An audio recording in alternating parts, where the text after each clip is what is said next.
Продолжаем церковную тему, и сегодня полетим совсем в другие края и расскажем о династии священнослужителей коробчанских. Мы уже поведали о том, как жили священники в Соленом, какие яркие персонажи там служили, такие как Александр Недригайло, Прокопий Драгожинский. И даже пришлось рассказать о его брате Тимофее Драгожинском, уж очень колоритной личностью он оказался. Поговорили о двух церквях в Софиевке и кузнице духовных кадров Энгельгард в Васильевке. Если кто интересуется православием в Российской империи, то когда вы все это пересмотрите, то как будто бы там побываете в те времена и получите общее впечатление. И вот перипетиями судьбы меня закинуло в Петриковку, кстати, по делам солонянским. И там я встретила залежи интереснейшего материала, который мне предоставил потомок династии Коробчанских. Этот прекрасный человек сохранил все фотографии своей семьи, и мы будем ними упиваться. Если вы заметили, я где только можно вдаюсь в детали, чтобы создать какую-то общую картину. Канал Ірини Коновець-Поплавської. Итак, фамилии священнослужителей чаще всего происходили от местности, где они родились. Вероятно, что и первое духовное лицо этой династии происходило из Коробчанской волости с центром в селе Коробочкино Змеевского уезда Харьковской губернии. Во время Кавказской войны многие земли Закубанья постепенно переходили под контроль Российской империи и войск, и Николай I начал переселять туда азовское казачье войско. В 1862 первая партия казаков была переселена в Закубанье. С ними туда же поехали и священники, которые сглаживали недовольство переселенцев. В частности, с жителями станции Покровской переселился священник Василий Коробчанский. Сотник Кравченко об этом событии рапортовал так. 16 мая вторая партия азовских казаков в станице Покровской благополучно прибывает в станицу Старощербиновскую. По дороге умирает малолетнее дитё женского пола. 15 мая партию догнал священник Василий Коробчанский, который присоединился к переселенцам и следует при партии. По прибытии в станцию Хабельскую азовские казаки станицы Покровской в количестве 159 семей приступили к строительству станицы, но прежде в присутствии всех переселенцев на площади провели молебен. Утром следующего дня священник Коробчанский приготовил на столе принадлежности молебна и водосвятия. Но жители на призыв Кравченко к молитве отвечали упрямством и открыто заявили свое желание не селиться здесь, а идти в урочище Суворовское и Витязевское. Начальник полка вынужден был пригрозить им силой, и только после того хабляне приступили к молитве, а затем к освящению места, где должна была строиться станица Хабельская. Было замечено, что при просительном молебне, совершавшемся тогда, очередное прочитанное священником по чиноположению Евангелие, и особенно слова «просите и дастся вам», «ищите и обрящите» и т.д., вызвали недоразумение и протест командира полка Фролова, который сразу же высказал свое недовольство священнику отцу Коробчанскому. А дело в том, что в адыгейском языке название Хабель, Хебле, означает аул. Понятно, что азовские казаки были поселены не в чистом поле.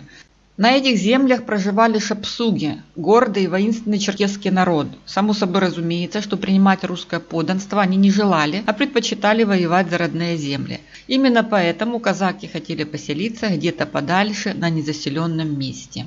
Вскоре выяснилось, что ранее в станицу Хабельскую уже был назначен священником Ефимий Тимофеевский, прибывший из Владимирской епархии. 2 августа 1863 года священник Коробчанский подал прошение о возвращении в Екатеринославскую епархию, которое и было удовлетворено. В 1876 году отец Василий Коробчанский был награжден скуфией, но уже как священник Бахмутского уезда села Железного. Это то самое село, которому недавно вернули название Нью-Йорк. А в 1878 Василий значится как священник села Апостольского. Это село Свободное Волновахского района Донецкой области.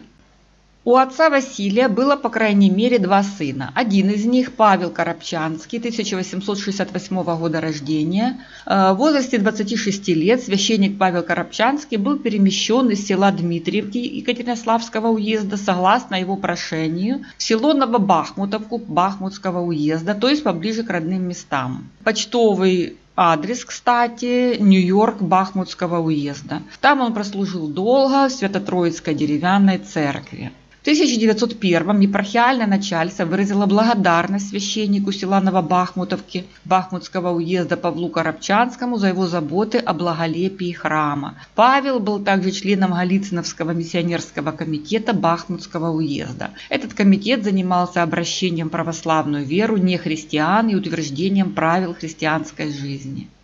В 1902 епархиальное начальство снова выразило признательность священнику Троицкой церкви села Новобахмутовка Павлу Коробчанскому за пожертвование в приходскую церковь серебряного дискоса со звездицей, серебряной лампады и шелковой катапитасмы на сумму 175 рублей. Но в 1913 отец Павел Коробчанский перемещается в Святодуховскую церковь села Артельного Павлоградского уезда. Сейчас это Лозовской район. На этом его следы теряются. И, наконец, о другом сыне отца Василия поговорим подробнее. Гавриил Васильевич Коробчанский родился в 1861 году, то есть был старше брата Павла на 7 лет. По окончанию 2 классов духовной семинарии он работал учителем, в возрасте 24 лет стал псаломщиком, через год диаконом. В 1891 его рукоположили в священники и назначили служить в село Волноваха Мариупольского уезда. Но буквально через год отец Гавриил уже перемещается домой в село Апостольское, там, где служил его отец, и его имя мы находим в расписании произнесения проповедей собственного творения по Мариупольскому уезду. Вскоре его назначают на должность преподавателя в народную школу того же села Апостоловка. С таким вот бэкграундом в 1907 году в возрасте 46 лет Гавриил Васильевич Коробчанский переезжает в наши края и становится первым священником Воскресенской церкви в селе Могилів Московского уезда. В 1912 епархиальное начальство выразило ему благодарность и наградило скуфией. Это та самая повседневная небольшая круглая черная шапочка, которую можно складывать. По состоянию на 1913 год он имеет большую семью, жену, 8 детей, из которых 3 пристроены, 1 дома, а 1 еще учится. Из казны ему ежегодно платят 294 рубля в год. Дети священника возрастом от 1886 года рождения до 1905. Это записи из Могилевской церкви Воскресенской за 1914 год. Мы видим подпись Гавриила Коробчанского, а также псаломщика Андрея Шакотко, о котором мы рассказали в «Житие православных» села Софиевка. Подсказка вверху. Вы видите, я не бог весть какой исследователь православной жизни, но уже сколько у нас совпадений и переплетений, и то ли еще будет. С августа по октябрь 1916 происходило знаменательное событие – крестный ход с чудотворной самарской иконой Божией Матери. К тому времени благочинным Новомосковского уезда был Василий Михайлович Талызин, 1877 года рождения. Еще в 1904, будучи учителем двухклассной церковно-приходской школы, после окончания курса наук Тверской духовной семинарии Талызина рукоположили в священники, после чего назначили в Успенскую церковь села Левки Новомосковского уезда. В 1909 его арестовали за председательство в Крестьянском союзе. Талызин сочувствовал РСДРП меньшевикам, но официально в партию не вступал. Антоний Петрович Стефанивский, родившийся в 1885 году в Прядивке, был вторым священником Воскресенской церкви. Далее будет цитата из Екатеринославских епархиальных ведомостей: «Отец благочинный – это Талызин». Так же, как и везде, перенесение чудотворного образа 10 сентября в село Могилев было обставлено весьма торжественно. Прихожане Воскресенской церкви села Могилева свою радость по случаю прибытия чудотворной иконы выразили тем, что на протяжении 5 верст в поде и селе дорогу обсадили по предложению священника Стефановского ветками и молодыми деревьями и в огромном количестве встретили небесную гостью. Молебен в ограде Воскресенской церкви по прибытии святыни был отслужен священниками отцом Благочинным, отцом Коробчанским, отцом Стефанивским и иеромонахом отцом Виталием. Приветственное слово Божией Матери было сказано священником Коробчанским, а патриотическая речь священником Стефанивским. Потом было всеночное бдение в Воскресенской церкви, а 11 сентября во время литургии проповедовали за богослужением отец благочинный на текст Иоанна, миссионер Разногорский о любви к Богу и ближним, иеромонах Иоанн, патриотическую речь после молебна, на которой выходил и иеромонах отец Виталий. После литургии крестный ход с чудотворной иконой направился в Николаевскую церковь села Могилева. На пути у памятника императору Александру II сказал патриотическую речь иеромонах Иоанн. В Николаевской церкви всеночное бдение совершали отец Благочинный, священники Коробчанский, Стефанивский, отец Разногорский и иеромонах Иоанн. 12 сентября в той же церкви была торжественно совершена божественная литургия. За богослужением поучали народ священник Стефанивский о значении крестных ходов, миссионер Разногорский на тему «Зачем христиане созидают храмы Божии», отец Благочинный о достойной встрече чудотворного образа Богоматери, а после торжественного молебствия патриотическую речь произнес священник Разногорский, вызвавший единодушные крики «Ура!» в честь царя-батюшки, славной армии нашей и родной России. На пути из села Могилева в Шульговку 12 сентября при встрече крестных ходов приветственное слово сказал священник Поторов, а в ограде Успенской церкви села Шульговки после молебна патриотическую речь сказал иеромонах Иерон. Последние минуты пребывания чудотворной иконы Богоматери во втором благочинническом округе Московского уезда были запечатлены фотографическим снимком всей процессии у церкви села Шульговки на берегу Днепра при переправе, а также снимком всей братьи, сопровождавшей крестный ход во главе с благочинным отцом Талызиным, иеромонахом Иоанном и миссионером Разногорским. Далее путь к крестному ходу лежал к городу Верднепровску через Днепр. Для переправы через Днепр был приготовлен красиво декорированный паром, буксируемый катером. На этом пароме внесена была святыня при общенародном пении «Пресвятая Богородица, спаси нас». При таких кликах народа, прощавшегося с благодатным образом Царицы Небесной, паром с чудотворным образом Богоматери, с собором священнослужителей во главе с благочинным второго округа Новомосковского уезда, священником отцом Талызиным, Шульгинским церковным хором и представителями города Верхнеднепровска тихо отошел от левого берега Днепра. «Заступница усердная, под Твою милость прибегаем, о Всепетая Мати» и другие молитвы не прекращались в исполнении сельского хора и народа, оставшегося на левом берегу и находившегося под живым впечатлением прочувствованных последних слов благочинного отца Талызина «Молись Божией Матери, православный народ, хвали ее, как подсказывает тебе сердце твое, молись ей об избавлении от горя русского, горя народного, молись за царя нашего и армию его. Пой ей от чистого сердца, Пресвятая Богородице, спаси нас». Как обидно, что это фото из Шульговки, вероятно, не сохранилось, и я спецом зачитала подробности этого крестного хода, чтобы мы прочувствовали, что эти крестные ходы собой представляли. На фото, датированном 1916 годом, мы видим Гаврила Коробчанского с его большой семьей. Отец Гавриил крайний справа, а у его ног сидит на траве красавица, по всей вероятности его дочь Александра Коробчанская. Других членов семьи идентифицировать не удалось. Если кто-то узнает своих родственников, напишите в комментариях.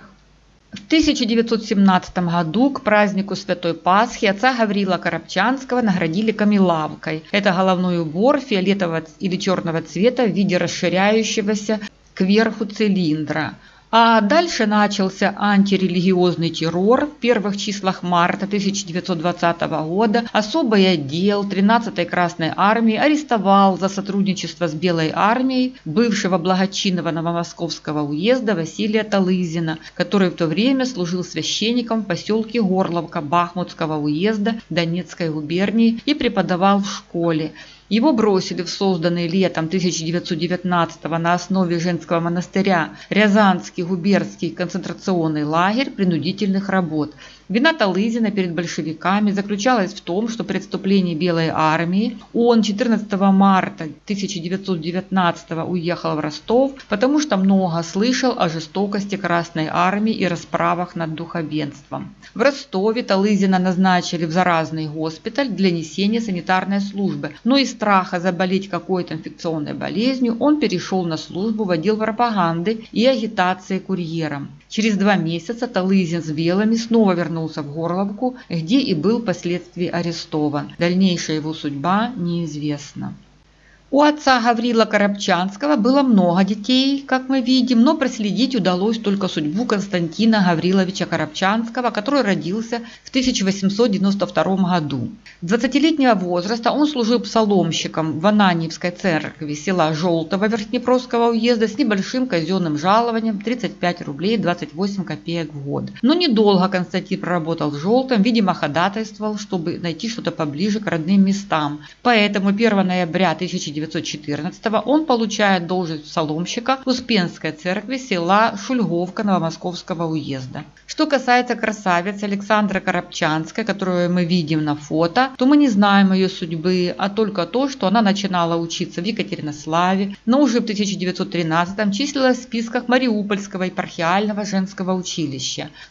Александра дружила с семьей священнослужителей Чепурковских из Петриковки, о которых мы поговорим отдельно. В начале 20 века в Петриковке сформировалась мощная прослойка интеллигенции, во главе которой стоял земский врач Николай Антонинович Кудрицкий. Дети священников активно участвовали во всех культурных мероприятиях, которые организовывал Николай Антонинович, проводили общие праздники и воспитывались в любви к украинской культуре.